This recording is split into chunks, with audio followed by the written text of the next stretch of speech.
Hello everyone, আমি ঝুমুর। আমার নতুন একটি ব্লগে আপনাদেরকে এত ভালোবাসা। আশা করি ঈশ্বরের কৃপায় আপনারা প্রত্যেকেই খুব খুব ভালো আছেন। ভিডিওটি যদি আপনার কাছে পৌঁছে থাকে তবে ভিডিওটিতে একটি লাইক দিয়ে তারপর পুরো ভিডিওটা দেখার অনুরোধ রইল। আজকের সকালটা একদম মেঘলা মেঘলা, সূর্যর দেখা নেই বললেই চলে। সকালে প্রায় ঝিরিঝিরি ঠান্ডা হাওয়াটাও তার সাথে কিন্তু বইছে। সকাল এখন প্রায় 8টা বাজে, কিন্তু আকাশটা কিন্তু অনেকটাই মেঘলা। আজকে আমার এসে গেছে সকাল সকাল বাজার।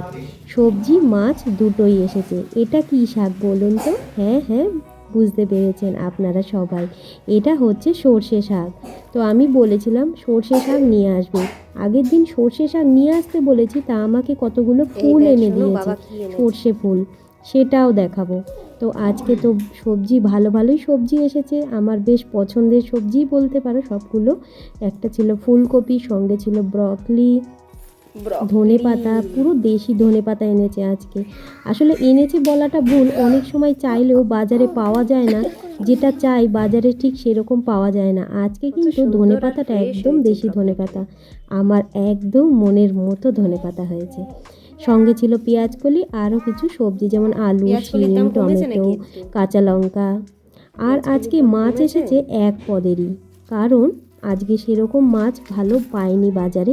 ওয়েদারটা খারাপ থাকার জন্য আমার মনে হয় অনেক মাছালাই আজকে সেভাবে মাছ নিয়ে আসেনি।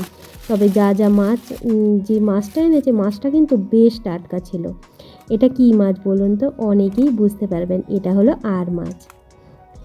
তো প্রথমেই আমি মাছগুলোকে ভালো করে লবণ জল দিয়ে ধুয়ে পরিষ্কার পরিচ্ছন্ন করে নিয়ে আজকে ঠিক যতটুকু রান্না করব ততটুকুই নিয়ে নিয়েছি।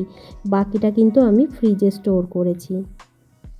তো মাছটায় যেহেতু আঁশ ছাড়া মাছ, তাই মাছটাকে কিন্তু আমি লবণ হলুদ আর একটু সর্ষের তেল মাখিয়ে ভালো করে মিশিয়ে রেখে দিলাম, লবণ হলুদ আর সর্ষের তেলটা। ওইদিকে আমি শাকগুলো ধুয়ে নিয়েছি। এই যে আমাকে মূলো শাকের বদলে কতগুলো মূলো ফুল সহ কয়েকটা পাতা এনে দিয়েছে।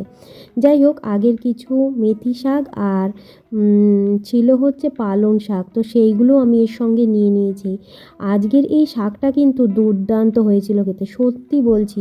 মিক্সড শাক এতটাই খেতে ভালো হয়, মানে এরকম 2-3 রকমের শাক এতটাও যে টেস্টি হতে পারে আমি না বানালে বুঝতেই পারতাম না। ভীষণ সুস্বাদু হয়েছিল। গরম ভাতে তো দুর্দান্ত লাগছিল। এই কিছুটা সর্ষে শাক, মেথি শাক আর এই যে পালং শাক মিশিয়ে আজকের কিন্তু আমি এই শাকটা করেছিলাম। তো এখানে সব কটা শাকই, মানে 3 রকম শাকই প্রায় কচি, তাই আমার কাটতে কিন্তু একটুও কষ্ট হয়নি।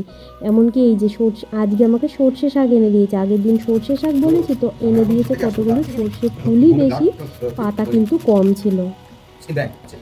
তো বাড়িতে এনেছে, তাই আজকে আমি এটাকে টাটকা করলাম। আর আজকে যেগুলো এনেছে ওগুলো আমি নেক্সট দিন আপনাদেরকে রান্না করে দেখাবো। তো এগুলো প্রথমের দিকে আমি শাকগুলোকে এখন সুন্দর করে কেটে নিচ্ছি।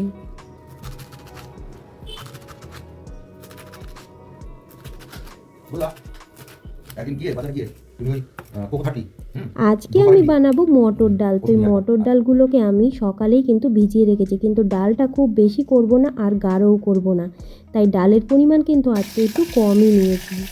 এখানে আমার শাকগুলো কাটা হয়ে গেছে, প্রেসার কুকারে জল গরম হয়ে গেছে, ডালগুলো দিয়ে দিলাম। আর এদিকে মাছগুলো ভাজছিলাম। আর উল্টো দিকে কিন্তু আমি বড় কড়াইতে মাছের ঝোল করব বলে মাছের আলু, কাঁচা লঙ্কা, টমেটো, একটু লবণ আর হলুদ দিয়ে আলুগুলোকে ভালো করে কষিয়ে নিচ্ছিলাম। আলু টমেটো দিয়ে সমস্ত কিছু ভালো করে কষা হয়ে গেলে তারপরে কিন্তু আমি এখানে মশলাটা অ্যাড করব। মাছগুলো আমার সুন্দর করে ভাজা হয়ে গেছে। আমার শাকে আজকেও যাবে ল্যাটা মাছ। ল্যাটা মাছ দিয়ে ল্যাটা মাছ দিয়ে আমাকে শাক বানাতেই হবে। তো প্রথমে ভেবেছিলাম ল্যাটা মাছ দেবো না, কিন্তু অগত্যা হাজব্যান্ডের বায়না, সে মাছ দিয়েই খাবে শাক। যাই হোক, এখানে আমি এখন মশলাটা দিয়ে দিলাম আর একটু নেড়েচেড়ে এটাকে কষিয়ে নেব। কষিয়ে নিয়ে তারপরে কিন্তু আমি আমার প্রয়োজন মতো জল এখানে অ্যাড করলাম। ওইদিকে আমি শাকটা বানাবো। মাছ ভাজাটা হয়ে যাওয়ার পরে সেই তেলেই কিন্তু তার ভিতরে আরেকটু তেল আমাকে অ্যাড করতে হয়েছিল। প্রথমে পেঁয়াজগুলোকে ভেজে নিয়েছিলাম, তারপর এখানে রসুন আর কাঁচা লঙ্কা চিড়ে দিয়েছি। এটাকে একটু নেড়ে চেড়ে তারপরে কিন্তু পুরো শাকটাই এখানে দিয়ে অল্প হিটে আমি আস্তে করেই পুরো শাকটা বানাবো।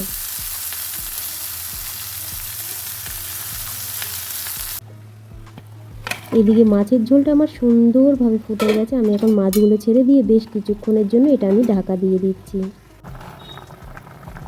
ঢাকনা খুলে দেখলাম মাছ আর আলু সবই প্রায় মাখো মাখো। এখন আমি এখানে সামান্য একটু গরম মশলা দিয়ে দেবো। আর এখানে আমি কোনো মশলাই কিন্তু অ্যাড করব না আজকের মাছের ঝোলে। গরম মশলাও যেটা দিচ্ছি একদমই সামান্যই দেব। নামানোর আগে আমি লবণটা দেখে নিয়েছিলাম আর দুটো আলু কিন্তু এই মাছের ঝোলে আমি গেলে দিয়েছিলাম।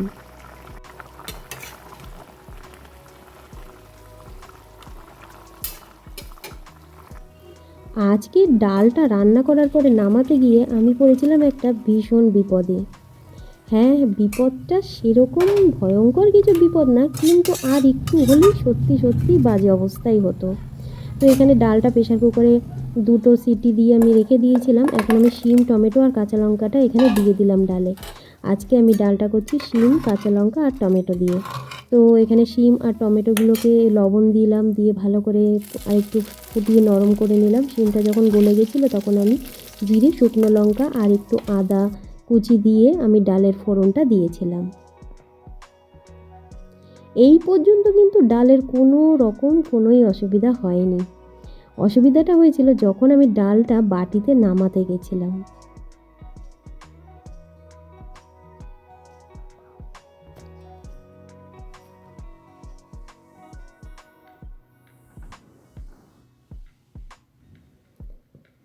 এই যে ডালটা নামিয়ে দেখি বাটিতে পুরো টুবু টুবু আমার ডালের বাটি। যাই হোক, কড়াইটা সরিয়ে রেখে আবার কিন্তু অন্য বাটিতে আমাকে ডালটাকে ট্রান্সফার করতে হয়েছিল। আর একটু বেশি ডাল হলেই কিন্তু এই বাটি থেকে উপচে আমার ডাল পড়ে যেত। এদিকে শাক আমি দুই ভাগ করেছি, একটা মাছ ছাড়া আরেকটা হচ্ছে মাছ আলা। বাচ্চারা মাছ দেওয়া শাকটা খেতে একেবারেই পছন্দ করে না, তাই ওদের জন্য আলাদা তুলে রেখেছিলাম। আজকে আমার সমস্ত রান্নাই হয়ে গেছিলো।